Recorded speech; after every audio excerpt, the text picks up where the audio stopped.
Bom dia a todos. Nessa manhã, a gente vai lembrar um dos vários milagres de Jesus. E nesse milagre, Jesus encontra o cego no caminho.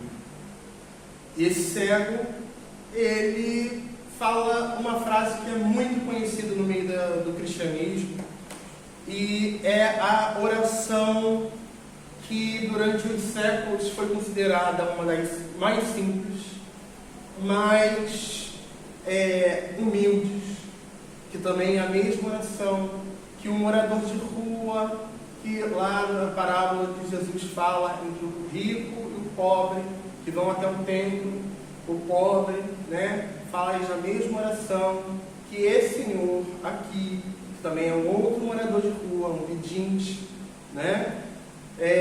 com as diferenças de cada evangelho, de cada uma das histórias, mas Jesus, tem piedade de mim. Jesus, Filho de Deus, como diz na Igreja Ortodoxa, tem piedade de mim. Como o nosso servo do dia de hoje fala, Jesus, Filho de Davi, tem piedade de mim, tem misericórdia, tem pena de mim. Nós estamos lidando com uma pessoa, primeiro, que está numa situação que a gente chama hoje de vulnerabilidade. Naquele tempo, como não mudou muita coisa através dos dias de hoje, é uma pessoa que está em uma situação de vulnerabilidade social. Uma pessoa que se encontrava pedindo esmola na rua. Uma pessoa que está pedindo esmola na rua cega não está ali porque gosta. Naquele tempo, vamos dizer assim, a sociedade ela era um pouco mais bruta, um pouco mais, como a gente pode falar, menos compreensível em muitas das coisas. Então, as pessoas que tinham suas vulnerabilidades, pessoas com deficiências físicas, eram consideradas párias e viviam na rua. A gente vê até pouco tempo atrás, na nossa própria sociedade, eu lembro quando eu era pequeno, eu via muito mais gente em situação de rua com problemas físicos, problemas mentais. Problema mental nessa época nem se diga, era endemoniado mesmo, tá bom, e tal. E nosso mundo, ele não mudou muito de lá para cá. As mudanças sempre foram muito lentas. Ainda falo, hoje em dia as mudanças estão até mais rápidas. Mas eu lembro que uma vez, há muito tempo, eu fui lá em Aparecida do Norte e aquilo me chocou. Eu fui até a Igreja Velha e aquilo me chocou que era muito pedinte na porta da igreja. Era muita gente, cegos, aleijados. Eu parecia que eu estava entrando num mundo medieval. E gente, eu não acredito. Todo mundo com a mão estendida, pedindo uma moeda. Eu falei, isso existe, Não é a minha realidade que eu vivo aqui. Aqui nós temos outras coisas ruins, Cada lugar tem sua forma de maldade humana. E naquele tempo também existiam centenas de pessoas em situação de rua, situações de deficiência física, no caso aqui visual. E eles eram os párias daquele mundo. Eles eram pessoas que não produziam, não estavam em plenitude de vida, não poderiam, uma das coisas daquele tempo era se reproduzir bem, não podiam ter um casamento, não podiam ter filhos, eram amaldiçoados, segundo a lei mosaica, eram impuros, eles não tinham direito nem de chegar no templo para orar até Deus. É uma mentalidade que, hoje a gente fala, era um absurdo, mas era a mentalidade daquele povo antigo. Eram pessoas que eram separadas do que eles chamavam de presença de Deus. A presença de Deus era estar no templo físico. Eles não podiam nem isso. Eles tinham que contar com um raio de misericórdia de Deus. Eles tinham que contar com a misericórdia daquelas pessoas que consideravam eles imundos e consideravam eles indignos, amaldiçoados. Quantas vezes nós vemos no Evangelho, fulano está aleijado, é maldição. Fulano é endemoniado, é maldição, está em pecado, né? E é pecado do pai e da mãe, por isso que ele ia estar assim, ele merece, afinal de contas.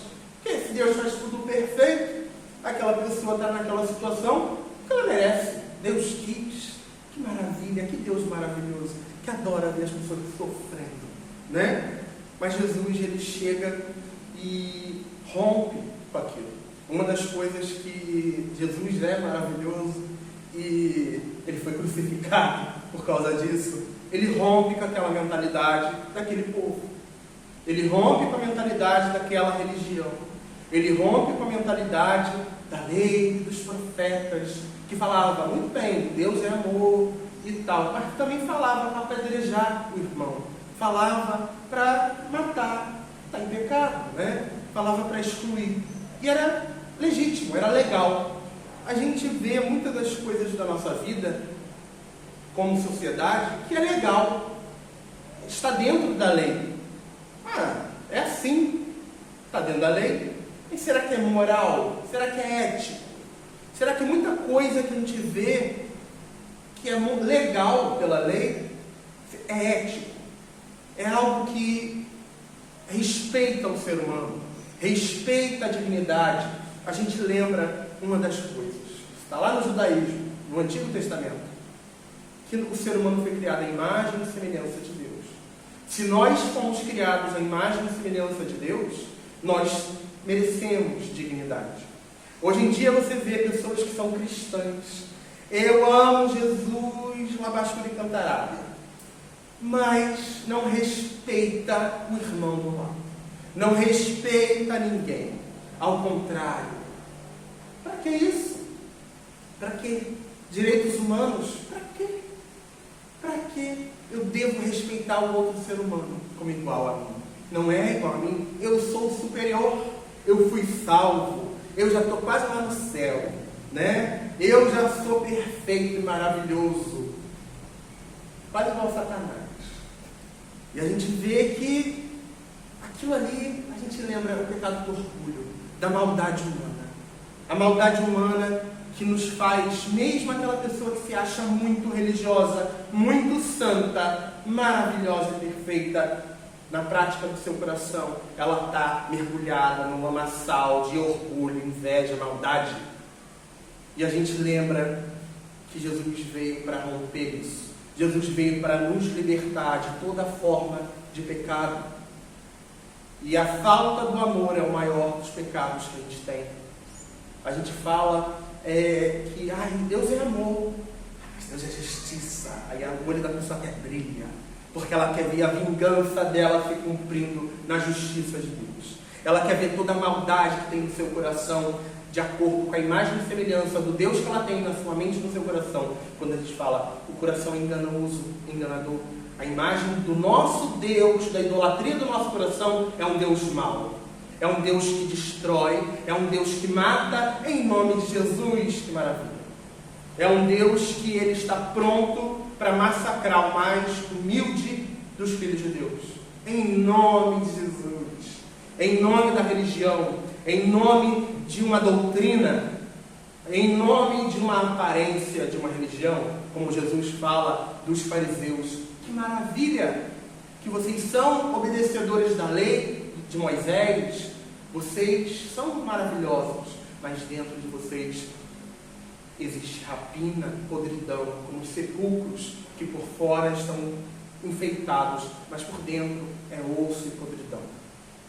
A gente pede hoje, na manhã de hoje, iluminados pela palavra do Evangelho, que Deus faça da mesma forma que fez na vida deste homem, um milagre. A gente pede que o Espírito Santo possa transformar nosso coração, transformar e nos dar uma visão, romper tudo aquilo que nos impede de enxergar, toda a maldade que está no nosso coração, toda a maldade que está na nossa mente, as ilusões e os ídolos que nos impedem de ver a realidade do mundo, impede de ver a realidade do meu irmão, da minha irmã, que sofrem. Se eu sou filho de Deus, da mesma forma que Jesus era também, em outro patamar, claro, mas nós somos filhos desse mesmo Deus, nós devemos ter empatia, respeito, sentir a dor do outro, sentir compaixão, sentir na nossa carne a dor daquele irmão que sofre. Se eu passo e não tenho o mínimo de sensibilidade em relação à dor do próximo, eu sou cristão, tu não é nem humano, tu não está sentindo a humanidade, que é o mínimo que a gente espera de um outro ser humano. A gente tem que sentir mais do que só a humanidade pelo outro e compaixão. Que legal, coitadinho está sofrendo. Não, a gente tem que falar, eu quero que isso se transforme. Eu quero que o Senhor Jesus me use como instrumento de modificação desse mundo. Eu quero que minhas mãos sejam abençoadas para que eu possa abençoar o meu próximo. Se eu não posso abençoar financeiramente, de forma material, que eu abençoe espiritualmente, com oração, com uma transformação, levando a palavra de vida àquela pessoa, levando o amor, levando uma simples palavra. Meu irmão, eu te amo. Meu irmão, você tem jeito. Meu irmão, Deus está contigo. Em meio à provação, Deus está contigo.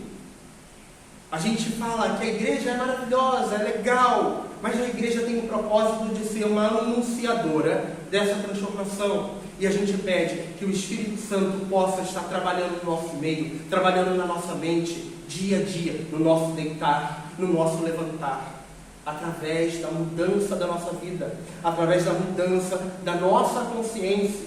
É o Espírito Santo que vai trabalhando. Eu não posso fazer nada por minha própria vontade. Tudo aquilo que eu faço é para a honra e glória de nosso Senhor Jesus Cristo. Que nessa manhã Deus possa nos abençoar, nos fortalecer. Em nome de Jesus. Amém.